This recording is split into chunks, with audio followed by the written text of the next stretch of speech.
Assalamualaikum warahmatullahi wabarakatuh. Para pemirsa dimanapun berada, semoga kita selalu sehat walafiat dalam kondisi apapun. Selalu kita di bawah lindungan Allah Subhanahu wa Ta'ala. Amin, amin ya Rabbal 'Alamin. Hadirin para pemirsa yang budiman dimanapun berada, pada kondisi saat ini kita banyak sekali pro dan kontra tentang bagaimana sih kok kita telah 3 kali berturut-turut tidak melaksanakan sholat Jumat.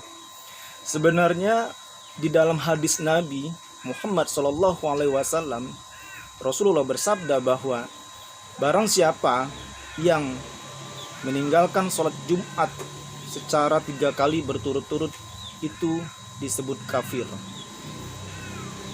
kalau tanpa uzur.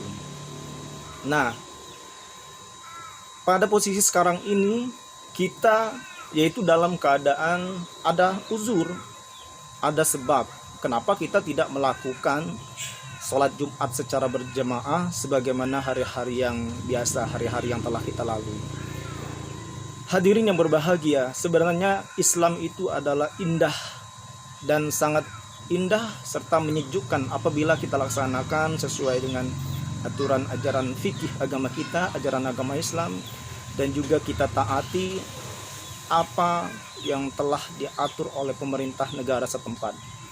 Sebenarnya sudah sangat jelas fatwa Majelis Ulama Indonesia telah memberikan bahwa kalau kita tidak melakukan sholat Jumat 3 kali berturut-turut karena ada uzur, ada sebab, itu diperbolehkan diganti dengan sholat zuhur.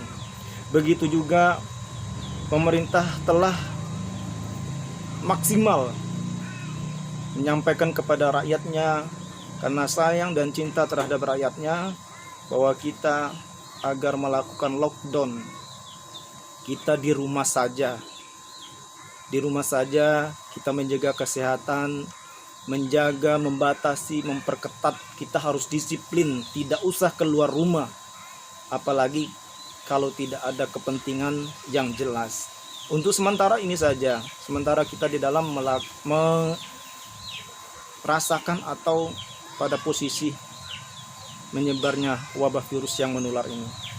Hadirin yang berbahagia, sabda Rasulullah sudah jelas bahwa sudah di zaman sahabat Nabi itu sudah ada. Dan Rasulullah sudah bersabda, sudah ada dalilnya bahwa kalau terjadi virus menular atau tersebarnya wabah penyakit menular di suatu negeri, maka kita diwajibkan yaitu tidak memasuki negeri tersebut. Dan begitu juga yang berada di dalam negeri tersebut harus berada diam di negeri itu. Tidak boleh keluar dari negeri yang tersebar wabah penyakit menular. Ini istilahnya adalah lockdown. Disinilah pemahaman kita. Intinya lockdown itu yang di dalam negerinya tidak boleh kemana-mana, tidak boleh keluar dalam posisi menyebarnya virus yang menular itu. Dan orang yang dari luar tidak boleh masuk ke wilayah itu, tidak boleh masuk ke dalam negeri itu. Ini yang dikatakan lockdown, sehingga kita aplikasikan, kita praktekkan pada diri kita, keluarga kita, sekaligus wilayah kita dan negara kita yang tercinta ini, yaitu dalam suasana melaksanakan lockdown pada saat ini. Itu adalah untuk memutus rantai wabah penyakit yang menular supaya tidak bisa berkembang biak, tidak bisa dia bersarang di tubuh kita dan saudara-saudara kita. Hadirin yang berbahagia, sebentar lagi kita akan melakukan sholat Ramadan. Harapannya seperti itu.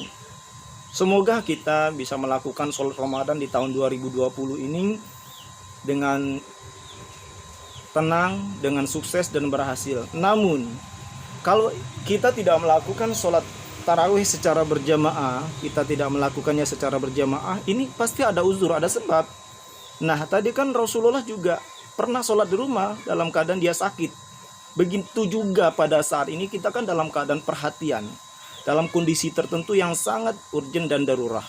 Marilah wahai semua saudara-saudaraku dimanapun berada, kita ikuti fatwa Majelis Ulama Indonesia dan arahan-arahan pemerintah yang sangat bersikeras, sangat tidak bosan-bosannya dalam mengingatkan kepada kita selaku umat umat Nabi Muhammad ini, dan selaku rakyat Indonesia yang setia kepada pemerintah dan Majelis Ulama Indonesia, marilah kita taati peraturan ini untuk memutus rantai.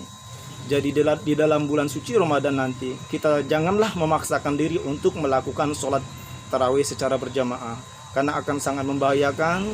Yang tujuannya rekan-rekan yang lain sudah bersih keras, sudah berjuang mati-matian untuk memutus rantai, sehingga kalau ada kita melakukan sholat berjamaah, itu akan sangat merugikan diri kita sendiri. Kalau ini virus ini belum begitu sembuh atau belum begitu selesai, sangat disayangkan. Maka dari itu, agar bersabar diri, apabila kondisi belum memungkinkan untuk pada bulan Ramadan suci nanti, ya, pada bulan suci Ramadan nanti kita untuk melakukan sholat tarawih secara bersama, namun kita harus bersabar untuk melakukan tarawih, melaksanakan tarawih di rumah saja. Barakallah, wallahul muwaffiq ila aqwamit thoriq. Wassalamualaikum warahmatullahi wabarakatuh.